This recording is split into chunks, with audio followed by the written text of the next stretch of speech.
Jalan. Awas belakang nggak jukan tuh. Jalan.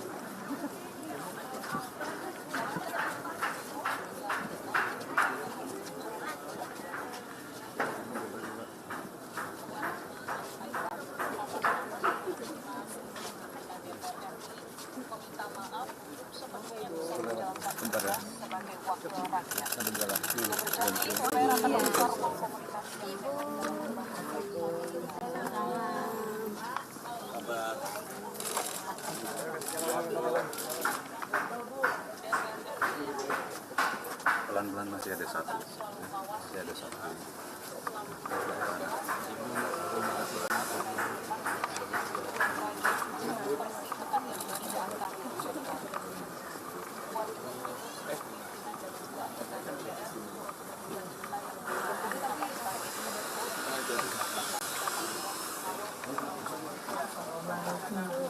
Bu, boleh nggak karena masih ada orang di jalan.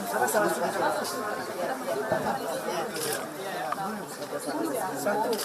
Iya.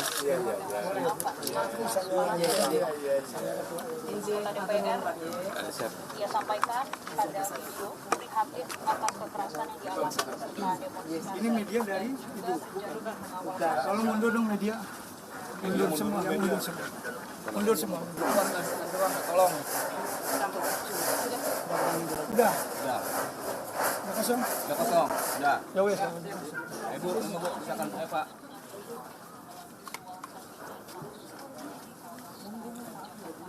Bang, kamera bang.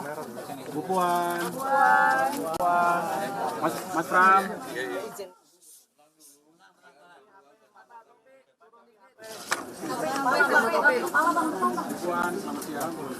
Bahwa tadi sudah bertemu dengan kedua orang tua, Mbak Puan dan juga Mas Pram, orang tua dari Afan Kurniawan.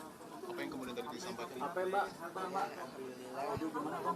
saya secara langsung menyampaikan duka cita yang mendalam kepada keluarga dan kedua orang tua dari almarhum saudara Afan Kurniawan. Dan insya Allah keluarga diberikan kekuatan, keikhlasan dan ketabahan dalam menerima musibah ini, dan semoga amal ibadah dari almarhum Afan Kurniawan bisa diterima Allah Subhanahu wa Ta'ala. Amin. Jadi saya juga menyampaikan kepada kedua orang tuanya, insya Allah kakak dan adiknya bisa dibantu sekolahnya oleh Pak Gubernur. Juga kami akan membantu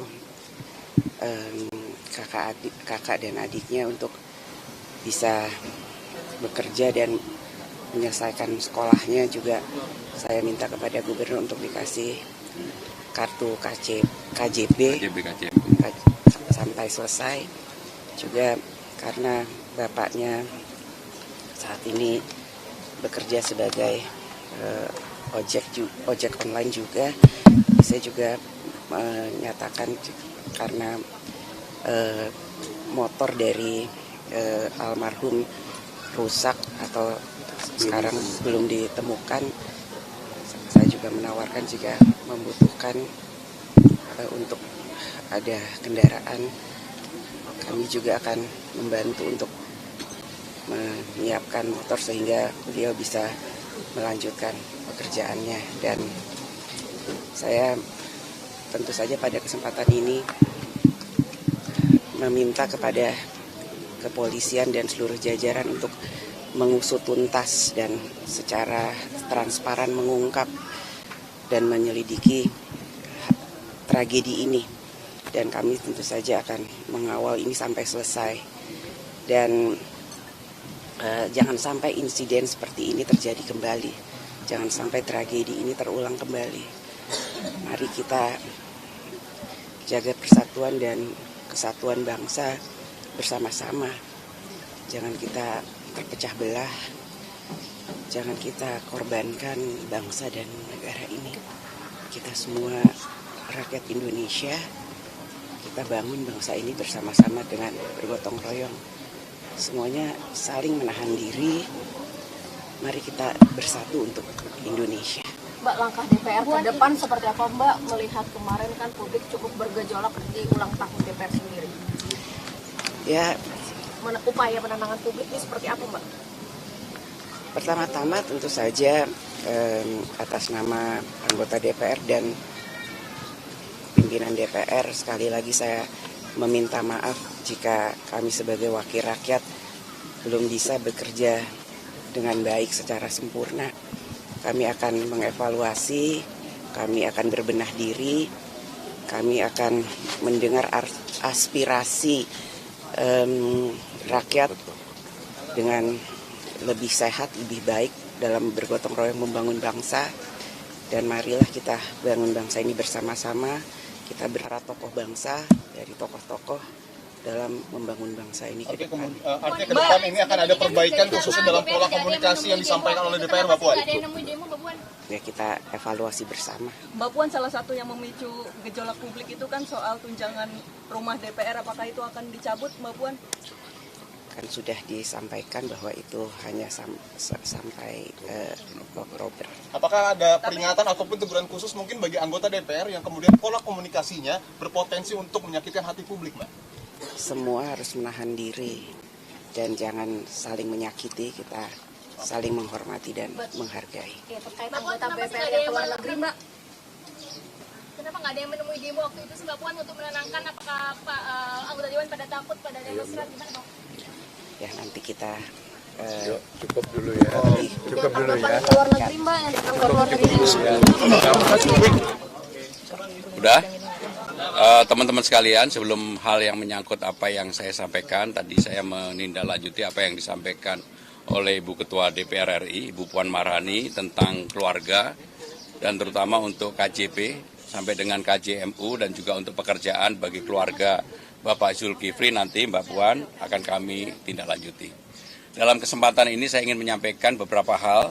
Pagi tadi saya sudah melakukan koordinasi dengan Pangdam dan juga dengan Kapolda. Dan saya sendiri tadi pagi juga sudah berkeliling melihat titik-titik kerusuhan. Ada beberapa hal yang langsung kami tindaklanjuti. Yang pertama adalah seluruh moda transportasi sekarang sudah dibuka dan armada yang menjadi kewenangan BUMD harus tetap beroperasi. Yang kedua, halte maupun fasilitas umum yang terbakar, saya minta untuk segera diperbaiki. Di beberapa tempat sudah dilakukan perbaikan, termasuk yang di awal di Selipi 1, sekarang sudah mulai bisa dibuka dan dinormalkan kembali. Kemudian untuk pasukan pelangi atau PPSU, pasukan oranye, biru, hijau, dan sebagainya, harus kerja seperti biasa, termasuk hari ini dan besok.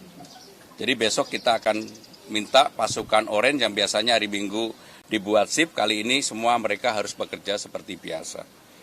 Car Free Day besok kami tidak larang, sehingga dengan demikian kalau kemudian sampai dengan sore atau malam hari tidak ada yang luar biasa, besok Car Free Day tetap kita buka seperti biasa.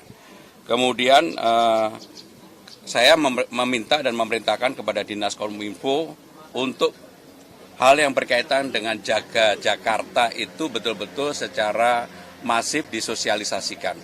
Dan sekarang sudah kita mulai. Kemudian kepada seluruh karyawan Pemda yang biasanya Sabtu Minggu libur, saya minta separuh-separuh. Jadi hari ini kita di Balai Kota tetap bekerja 50%, masuk 50% diliburkan. Kemudian untuk halte Transjakarta akan diaktifkan secara bertahap yang kemarin dibakar-bakar karena beberapa tidak bisa di-tap. Maka untuk itu saya memutuskan mulai hari ini sampai dengan 8 hari ke depan seluruh transportasi yang menjadi kewenangan pemerintah Jakarta. Jadi mulai hari ini sampai 1 minggu ke depan biayanya 0%. Jadi mulai hari ini sampai dengan 1 minggu ke depan.